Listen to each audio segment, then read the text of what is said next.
Hello दोस्तों, स्वागत है आपका हमारे यूट्यूब चैनल मनदीप स्टडी अड्डा में। दोस्तों यहाँ पे एक क्वेश्चन दिया हुआ है, देखिए बहुलक ज्ञात करें। यानी ये क्वेश्चन अब बहुलक का है और हम लोग ना इस वीडियो में ना बहुलक ज्ञात करना सीखने वाले हैं। बहुलक से क्वेश्चन ना दोस्तों फाइनल एग्जाम में जो 10th का है उसमें ना ज़रूर पूछा जाता है और वो भी ना 5 नंबर का पूछा जाता है बहुलक से क्वेश्चन का ना बहुलक निकालना है। और ये क्वेश्चन है दोस्तों 2016 के ना फाइनल एग्जाम में आया हुआ क्वेश्चन है। तो देखिए हम लोग ना इस वीडियो में यही सीखने वाले हैं बहुलक कैसे ज्ञात करेंगे। तो देखिए दोस्तों, अगर आप मेरे चैनल पर नए हैं तो मेरे चैनल को सब्सक्राइब कीजिए। तो आइए दोस्तों देखते हैं कि बहुलक कैसे निकालेंगे। तो देखिए दोस्तों, ये क्वेश्चन दिया हुआ है वर्ग अंतराल और ये बराबरता है उसका, यानी 0 से 20 तक जो वर्ग अंतराल है उसका बराबरता दिया है 10, 20 से 40 तक का दिया है 35, 40 से 60 तक का दिया है 52, 60 से 80 तक का दिया है 61, 80 से 100 तक का दिया है 38 और 100 से 120 तक जो वर्ग अंतराल है उसका बराबरता दिया है 29। तो देखिए दोस्तों, अगर ऐसा क्वेश्चन रहेगा ना तो सबसे पहले ना इसका ना तालिका ऐसे बना देंगे, यानी वर्ग अंतराल 0 से लेकर 20 तक और इसका बराबरता कितना दिया है। तो क्वेश्चन में देखिए 10, तो यहाँ 10 कर देंगे। फिर जो 20 से 40 तक है इसका बराबरता कितना है, तो 35, तो यहाँ 35 लिख देंगे। फिर 40 से 60 तक जो वर्ग अंतराल है इसका बराबरता कितना दिया है, तो 52। फिर जो 60 से 80 तक दिया है वर्ग अंतराल इसका बराबरता कितना दिया है, तो 61 दिया है। फिर 80 से जो 100 तक है वर्ग अंतराल इसका बराबरता कितना दिया है, तो 38 दिया है। फिर 100 से जो 120 तक का वर्ग अंतराल है उसमें दिया है बराबरता 29। तो देखिए दोस्तों, जो एग्जाम में क्वेश्चन पूछता है ना वो क्वेश्चन इस टाइप का देगा, नहीं तो इस टाइप का देगा। तो उसको ना हम लोग अब देखेंगे कि कैसे उसको बनाएंगे। तो देखिए दोस्तों, सबसे पहले ना हम लोग इस तालिका में देखेंगे ना बहुलक वर्ग को खोजेंगे। तो देखिए दोस्तों, बहुलक वर्ग वो होता है ना जो बराबरता में सबसे अधिक बार आया होगा उसी का वर्ग अंतराल ना बहुलक वर्ग होता है। तो देखिए ये बराबरता में ना सबसे बड़ा संख्या कौन सा है, तो इसमें जो सबसे बड़ा संख्या है ना वो 61 है। इसमें सबसे बड़ा संख्या कौन है, तो 61 है। तो इसका जो वर्ग अंतराल है ना वही हो जाएगा बहुलक वर्ग। यानी यहाँ हम लोग लिख देंगे सब मान बहुलक वर्ग हो जाएगा, बहुलक वर्ग बराबर हो जाएगा। तो देखिए ये 61 सबसे बराबरता में सबसे बड़ा मान है, तो इसका जो वर्ग अंतराल है वो 60 से 80 तक है और यही हो जाएगा बहुलक वर्ग, यानी 60 से 80। इसके बाद देखिए हम लोग ना ये बहुलक वर्ग लिख लिए ना, तो इससे हम लोगों को दो चीज़ प्राप्त हो जाएगा। एक सबसे पहले एल का मान, तो एल का मान दोस्तों वो होता है यानी बहुलक वर्ग की निम्न सीमा। तो बहुलक वर्ग की निम्न सीमा 60 है और उस सीमा 80 है। तो एल मीन्स होता है बहुलक वर्ग की निम्न सीमा। तो देखिए इसका निम्न सीमा कौन है, तो 60, यानी एल का मान हो जाएगा 60। इसके बाद ना एच का मान, देखिए एच का मान क्या होता है, तो एच का मान होता है ना ये जितना भी वर्ग अंतराल दिया है ना सबका अंतर निकाल लेंगे या बहुलक वर्ग का ही अंतर निकाल लेंगे तो वही हो जाएगा वर्ग अंतराल का अंतर, यानी एच का मान हो जाएगा। तो देखिए इसका अंतर निकालिए, तो 80 में से 60 घटेगा तो हो जाएगा 20। अब इसमें से भी किसी का भी वर्ग अंतराल का अंतर निकालेंगे ना तब 20 ही आएगा, यानी इस क्वेश्चन में जो एच का मान होगा वो 20 हो जाएगा।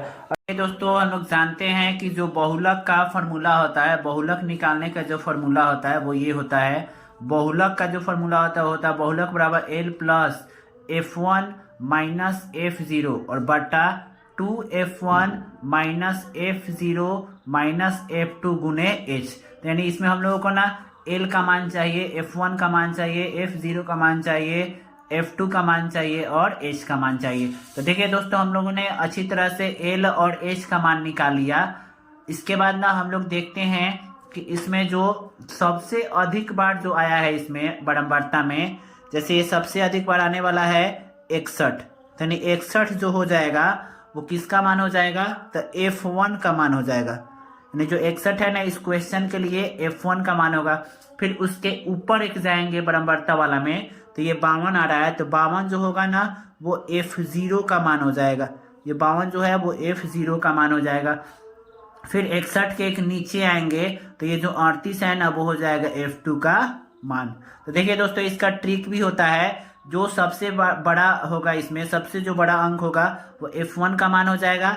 फिर सबसे बड़ा वाला के ऊपर जाएंगे तो F0 का मान आएगा, और फिर जो सबसे बड़ा है बराबरता में उसके एक नीचे आएंगे तो वो F2 का मान हो जाएगा। तो देखिए इसमें हम लोग लिख देंगे अब, यानी F0 का मान आया इस क्वेश्चन में 52, और जो F1 का मान आया है वो हो गया है 61, और जो F2 का मान आया है वो है 38।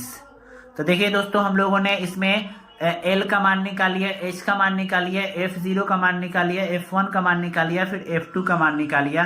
तो आइए अब बहुलक का फॉर्मूला लगा के उसका मान ज्ञात करते हैं। तो देखिए यहाँ लिखेंगे, इसलिए बहुलक निकालना है तो बहुलक निकाल लेते हैं। बहुलक बराबर जो फॉर्मूला होता है L plus F1 minus F0 बटा 2F1 minus F0 minus F2 गुने H। अब इस फॉर्मूला में ना सबका मान रख देंगे तो बराबर, तो देखिए यहाँ पे L का मान कितना दिया हुआ है, तो देखिए यहाँ पे L का मान है 60, तो यहाँ कर देंगे 60। फिर प्लस F1 का मान कितना है, तो देखिए F1 का मान है 61, तो 61 कर देंगे, माइनस F0 का मान कितना है 52, तो 52 कर देंगे। फिर बटा 2 गुने F1 का मान कितना है, तो 61, माइनस F0 का मान कितना है, तो F0 का मान देखिए कितना है 52 है। फिर माइनस F2 का मान कितना है 38, तो माइनस 38, और गुने H, यानी H का मान है इस क्वेश्चन में 20। आइए इसी को सॉल्व कर देंगे तो बहुलक का मान निकल जाएगा। तो यहाँ 60 है तो 60 प्लस, इसके बाद देखिए 61 में से ना 52 घटाएंगे तो ये हो जाएगा कितना 9 लिख देंगे। फिर बटा 61 और 2 में गुना करेंगे तो 100 हो जाएगा 22।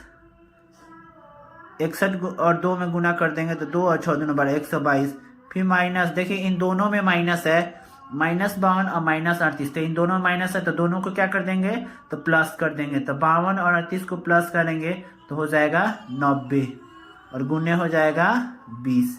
फिर इसके बाद देखिए 60 है प्लस ये 9 बटा इसको घटाएंगे तो 122 में से ना 90 घटेगा तो ये हो जाएगा 122 में से 2 में से 0 घटेगा 2, और 12 में से 9 घटेगा तो 3, और फिर गुने हो जाएगा यहाँ 20।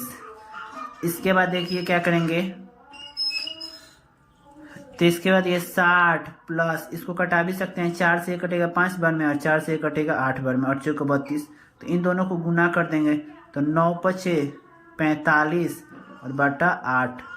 देखिए 60 है तो 60 हो जाएगा, प्लस इसको दोस्तों भाग कर देंगे, 8 से ना 45 में भाग करना है।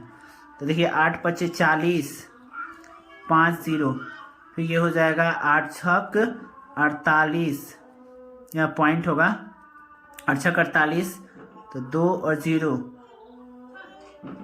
0 8 दूना 16, 4 और 0 और 8 पचे 40, यानी इसका आ रहा है 5.625। अब देखिए इसको प्लस कर देंगे तो 60 में 5.625 प्लस करेंगे तो हो जाएगा 60 और 5 65, 65.625, और यही इस क्वेश्चन का आंसर हो जाएगा। तो देखिए दोस्तों मैंने बहुत ही बेहतरीन तरीके से आपको ना बहुलक निकालना सिखा दिया। तो फिर से मैं इसको एक बार रिवाइज कर देता हूँ। सबसे पहले देखिए दोस्तों ये क्वेश्चन दिया था, और क्वेश्चन में ना वर्ग अंतराल और ब्रह्मवर्ता दिया है, और ये ना क्वेश्चन 2016 में पूछा हुआ क्वेश्चन है। तो देखिए क्वेश्चन ऐसे देगा एग्जाम में, नहीं तो ऐसे देगा। तो अगर ऐसे देगा तो ऐसे हम लोग क्या करेंगे, इसका तालिका बना लेंगे, यानी इसमें वर्ग अंतराल लिख देंगे और इसमें ब्रह्मवर्ता लिख देंगे। इतना लिखने के बाद दोस्तों क्या करना है, बहुलक वर्ग इसमें देखना है। तो बहुलक ना वो बहुलक वर्ग होगा जिसका ब्रह्मवर्ता ना सबसे अधिक होगा। तो देखिए इसमें सबसे अधिक कौन था 61, तो 61 का जो ये वर्ग अंतराल है वो हो जाएगा बहुलक वर्ग, यानी 60 से 80 तक इस क्वेश्चन का है बहुलक वर्ग। इसके बाद देखिए जो बहुलक वर्ग में निम्न सीमा होता है ना वही एल का मान होता है, तो हमने एल का मान 60 कर दिया।